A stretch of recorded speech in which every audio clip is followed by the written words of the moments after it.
Hey everybody, welcome to another Game and Party video. My name is Doug Deneen, and tonight I'm going to be doing a how to play and video review of the new expansion for Venom Assault called Villains and Valor, graciously provided for review by Spyglass Games.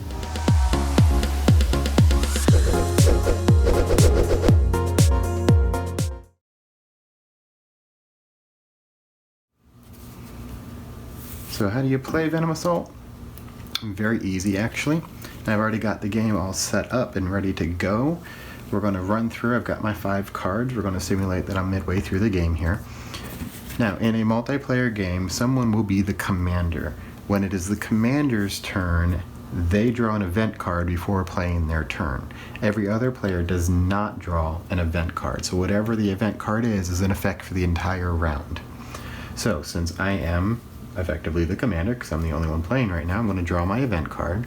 Now this is one of the new double events from the expansion, and this one is a Venom Strike, so I'm going to move my event track up by 1, and I'm going to check what happens. In this case, Venom has activated the red control cube, so the reward only counts as points to whoever has captured it. However, there's a global effect for the combat phase down here. Count all combat dice with a rolled value of 1 as automatic successes. So that's nice. And since it is a global effect, I'm going to mark it with a global effect token. So we then go into the recruitment phase. Now in my hand of 5 cards here, recruitment is this middle number, so I have 3, 0, 2, 2, and 2. So I have 9 with which to recruit from the training grounds here.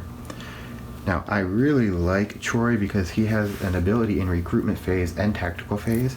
So I'm going to recruit Troy, and he's going to go into my discard pile. He's not active yet.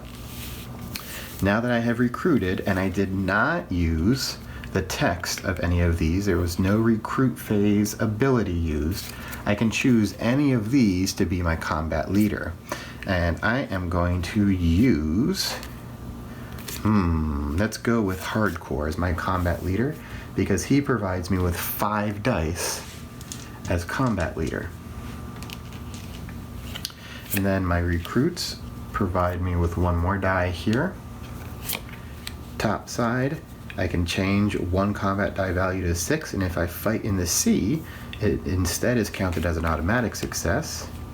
My Snapdragon, this one's got one of the new teamwork keywords. So in a multiplayer game, you can play this to help an ally during their tactical phase. But we're using it for the bottom down here. Tactical phase, I get 2 dice for playing Snapdragon. And then Corporal Carnage is adding 2 to the rolled value of all combat dice. Now I'm going to fight Hex in the C square here in Venom Underwater Station. So that means her ability is going to activate. I can count the die as an automatic success instead. She's got a combat phase ability, so we can ignore it for now. Now we have to check these global effects. In this case, we've got a global effect for the combat phase here and a global effect for the tactical phase here. All other Venom leaders gain +1 support. So she does not have 2 Venom support, she now has 3 Venom support. So let's set our numbers here. She has 4 health, so we're going to set this to 4 health. She has 2 defense, we will set this to 2 defense, and she now draws 3 Venom support. So 1, 2, and 3. Now that we've drawn them, we look down here at our freedom support and see if any of our tactical phase abilities let us do anything to Venom support. Unfortunately, none of these do. So Venom support's going to stay out. So now we do their Venom supports. During the tactical phase, the leader gets +1 health, and if they are in a C space, which she is, they also get +1 defense. So Night Stars here have a combat phase, and if you're in an airspace, they get something else, but we're not in an airspace, so we can ignore that. And the Shadow Fangs combat phase cancel 1 successful combat die. So now that we've figured out all those, this is our Venom leaders' final stats. They have a health of 5 and a defense of 3, meaning we need at least 5 dice to show a 3 or greater. So luckily, we have a lot of dice going here. Now, we do have 2 combat phase abilities here. So this is going to take place first. Reveal the top card of your draw deck. If the revealed card has an attack greater than 0, re-roll that many successes and retire it, otherwise discard it. So this is a 0, so I don't have to do anything, so I'm just going to discard it. That's nice. Now for this global effect during the combat phase, I count all dice with a rolled value of 1 as an automatic success. So we're going to roll. And I have all these little things down here. So first, top side takes place during the combat phase. Change 1 combat die's rolled value to a 6. So I'm going to change this one to a 6, and it's counted as an automatic success. I've got combat phase, add 2 to the rolled value of all combat die. So this is now a 3. This is a 6. This is technically 8, but we really don't need it. This is a 5. Another 8 that we don't need. Another 5. And another 6. So now that we've applied all of ours, we have applied this. A rolled value of 1 is an automatic success. We've also got adding 2 to the rolled value of all combat dice, but yes, it would be an automatic success. We really aren't going to need it because we rolled really good on this one. Now, looking at these here, combat phase, re-roll 1 success. So I'm going to take one of the successes and I'm going to re-roll it. Still successful. Combat phase, cancel 1 success. I'm just going to remove 1 entirely. So we need 5 dice of 3 or greater. All of these are 3 or greater. So we definitely have defeated this Venom leader. So since she's been defeated, we're going to remove both cards. The leader goes in a reward deck, a reward pile for yourself, and you get whatever the reward was underneath. In this case, it's one of our mission specific rewards, the green control cube. Now all rewards do have a effect that you can use once per game, so keep track of those, make sure you actually use them, and they also provide victory points at the end of the game. So those go here. So now we are done with combat, so we are in retirement phase. In retirement phase, any card that you played, you can just literally retire. So I'm going to retire my recruits because I want to thin my deck down so I get more of the named people with their better abilities.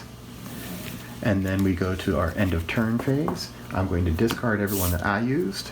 I'm going to discard all the Venom support that was used. There you go over here. I'm going to refill the training grounds, and we're going to get a new reward and a new Venom leader in the Venom Underwater Station.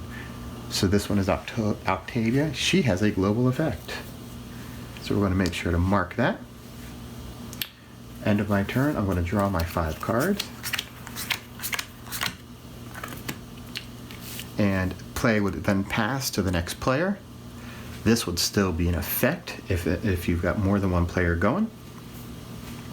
And otherwise, once it comes back to my turn, since I'm commander, I would draw a new event card, and this one would then go away to the event discard.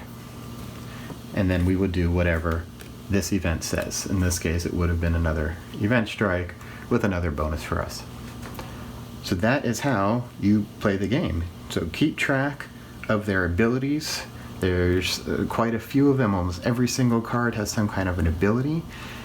With the expansion, definitely use these global effect tokens. They help a lot in keeping track of things. So that's how you play Venom Assault.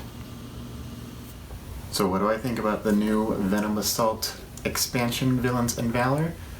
I think this is a necessary addition to the game.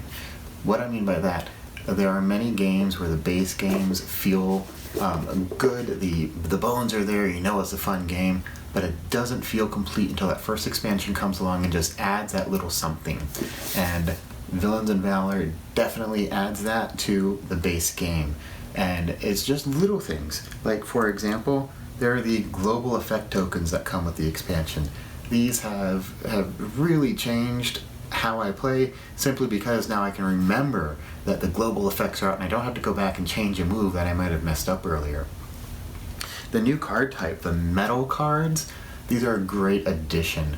These give players something to earn, something to work for.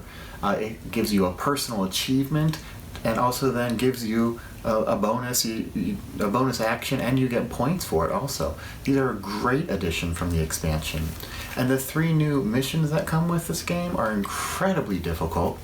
I have not won a single one of them yet. I've played several times.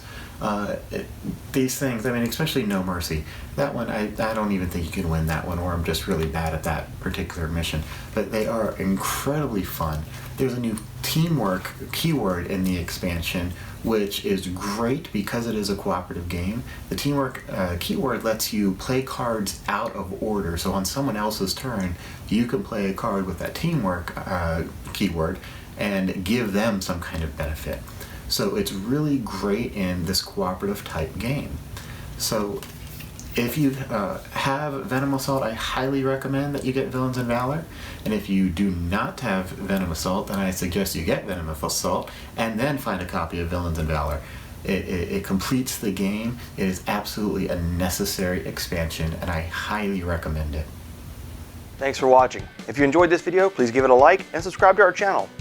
Also, check out our podcast, and you can find us on all of our social media sites on gameandparty.com. See you on the next video.